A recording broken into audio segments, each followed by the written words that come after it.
On existe depuis 1998, on a sorti 9 albums studio, un album live, un EP pour l'anniversaire de nos 20 ans, et puis donc, le dernier album en date, c'est Obscene Request, qui est sorti en avril 2020.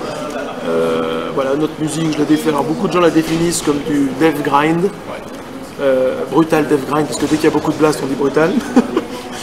Et voilà, le concept de B-Nighted tourne autour de la psychiatrie, puisque dans la vie civile, entre guillemets, je suis infirmier en psychiatrie. Et voilà, le but de notre musique, c'est de proposer justement une musique à la fois brutale, avec des refrains qui sont accrocheurs, que les gens se rappellent justement des morceaux qu'ils entendent, et qu'ils soient capables justement à la fin d'un album de dire bah, mon morceau préféré, ça a été le 2, ça a été le 4, et puis de chercher le titre, et pourquoi pas de le chanter après avec nous en live. Voilà, on veut vraiment faire on veut rendre accessible la brutalité extrême de notre musique. D'accord. Enfin, toutes les inspirations viennent de mon travail en fait. C'est une source inépuisable dans le sens où des pathologies comme la schizophrénie ouvrent un éventail de possibilités de délire absolument gigantesque. Donc je suis pas inquiet de voir ma source d'inspiration tarie un jour. Et d'ailleurs pour le prochain album, j'ai déjà une bonne idée de la ligne directrice que prendra le concept et l'histoire du nouvel album.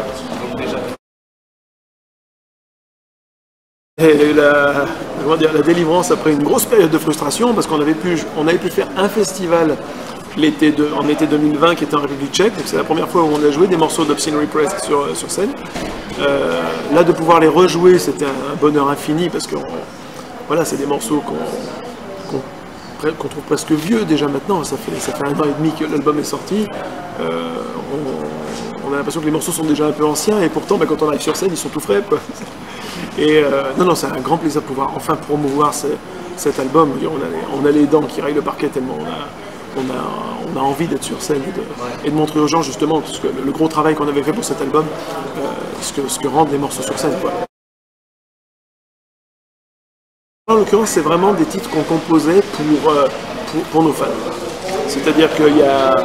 Voilà, on fait de la musique avant tout, hein, avant de faire des t-shirts et des trucs comme ça, on fait surtout de la musique, et comme les gens ne pouvaient pas nous voir sur scène, et que voilà, l'idée du live stream, c'est pas quelque chose auquel j'adhérais, pas pour un groupe comme B-Nighted en tout cas, parce que on trouve toute notre essence dans le partage qu'on a avec les gens qui viennent à nos concerts, et enregistrer comme ça du live, c'est vraiment pas quelque chose qui correspondait au groupe. On a trouvé cette solution de se dire on va continuer à composer tant que la situation ne se débloque pas, et quand la situation commencera à se débloquer, là on commencera à composer pour un nouvel album. Et entre temps, c'est important de montrer aux gens qui nous soutiennent qu'on pense à eux, qu'on crée du nouveau matériel audio, et qu'on leur propose des nouveaux titres, parce que c'est ce pourquoi B-Nighted est fait, quoi. Alors en général, c'est Manu qui fait le gros du travail au départ, c'est-à-dire que Manu compose un morceau, complètement. C'est-à-dire qu'il est capable de programmer la batterie, d'enregistrer tous les instruments.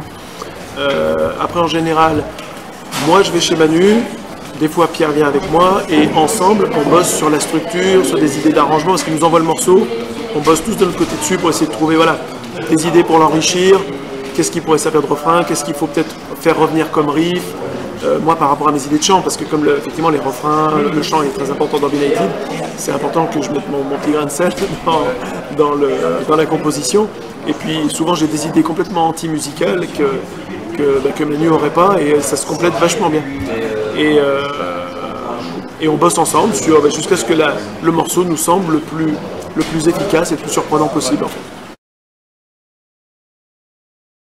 Je suis toujours impatient. C'est-à-dire que ça nous a fait ça déjà pour le Death Fest et pour le concert à République tchèque, c'est-à-dire que ça fait 3-4 jours qu'à 5h30, j'ai les yeux grands ouverts du matin. À 5h30 du matin, j'ai les yeux grands ouverts, avec une espèce de stress positif, et putain, je veux y être, j'ai trop envie d'y être. Puis voilà, première date française, je sais même pas quand c'était notre dernière date française. Donc voilà, j'ai qu'une hâte, c'est d'être sur scène, puis c'est de voir les copains de Svartkron, de Chargot. Voilà, ça va être une pure soirée, il y a plein de monde qui est venu de plein de villes autour, enfin ça va être une belle réunion de copains et puis un gros bordel sur scène dans cette salle mythique qui est le Rockstore. Alors je crois que j'y ai rejoué entre temps, je ne me rappelle plus à quelle occasion, mais si c'est pas le cas, la dernière fois que j'ai joué au Rockstore, ça devait être en 2002 ou 2003.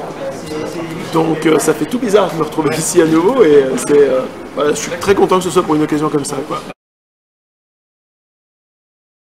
Oula, ça c'est vieux. Là c'est juste parce qu'à l'époque, en fait, on avait trouvé que c'était bon, à la fois une insulte, hein, parce que je crois que ça veut dire imbécile ou abruti. Enfin, ils disent de toute façon plus littéraire, ils disent perdu dans les ténèbres de l'ignorance, annuité, surpris par la nuit. Je trouve que c'était une belle métaphore justement de la décompensation psychiatrique, enfin de la tomber dans la maladie, entre guillemets.